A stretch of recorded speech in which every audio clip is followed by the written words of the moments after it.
Welcome again to the Automotion Components video, and this time I'm going to be discussing the Automotion Components X-Rail system.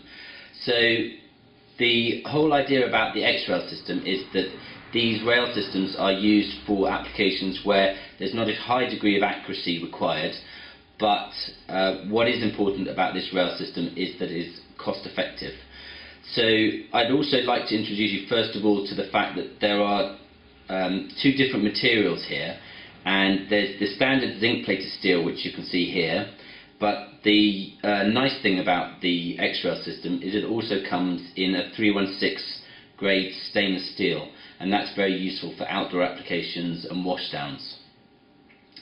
So what we have here is the three different sizes of the X-Rail.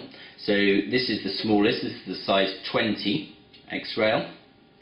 And then we step up to the size 30, so that's getting a little bit more chunkier, can take quite heavy loads. And then we're talking about the much larger size 45, which is pretty heavy duty.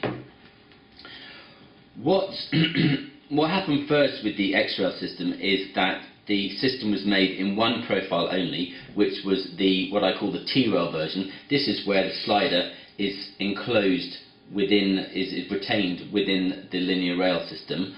But what was apparent after a period of time is that some people also wanted to have the same master and slave rail combination as the compact rail system has. So what we then brought out a little bit later on was the slave rail, which is much more of a channel, and this will allow the sliders to move and take account of any misalignment in the structure. But quite a lot of people just simply use one or two of these standard T-rails, but for other applications some customers like to use a T-rail and a U-rail. We aim to stock all of this linear rail system and sliders. We have a large stock here in the UK. This linear rail system is supplied in 1, 2 and 3 metre sections. Typically it has a hole pitch, well it does have a hole pitch of 80 millimetres. And it's a very easy running sliding system. So this is quite unique, that the sliders, so there are two sliders here. There's a low profile slider here, and there's a sort of a standard duty slider. But what's quite interesting about these slider systems is that they are based on two fixed bearings, which are these ones here, and one eccentric bearing. The nice thing about that being is with simple use of a key, we can adjust the preload on the eccentric bearing to push it against the rail, and this will make it stiffer or to run more freely.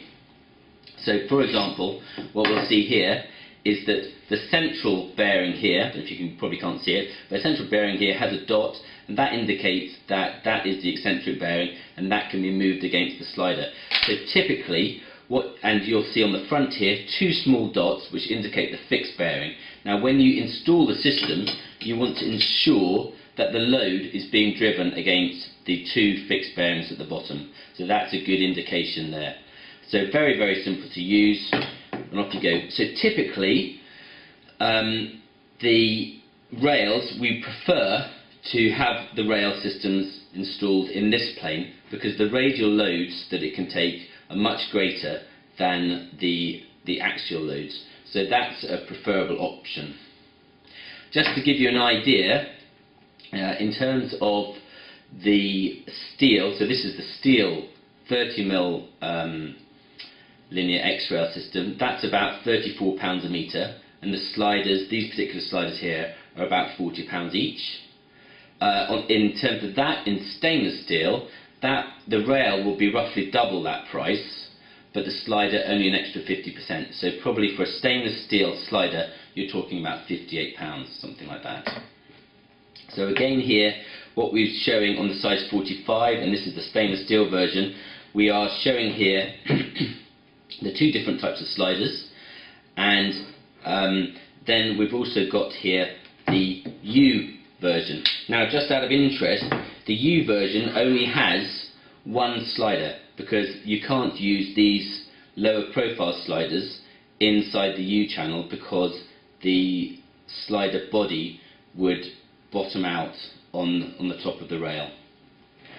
So just to show you as well, on the stainless steel bearings, what we've got here is we've got a rubber seal here, so that prevents any moisture going inside the bearings. So 316 stainless steel. The bearings are slightly harder stainless steel because they've got to be to run within the track, which is slightly less resistant to corrosion but still very corrosion resistant. So I'd just like to talk about the load capacities for the X-Rail system.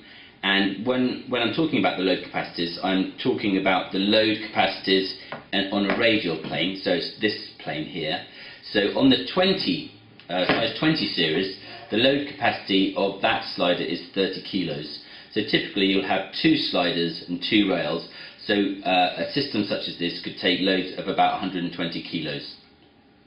For the size 30 slider, the load capacity of each of these sliders is about 80 kilos, so 4 times 80 it can carry loads of up to 300 kilos.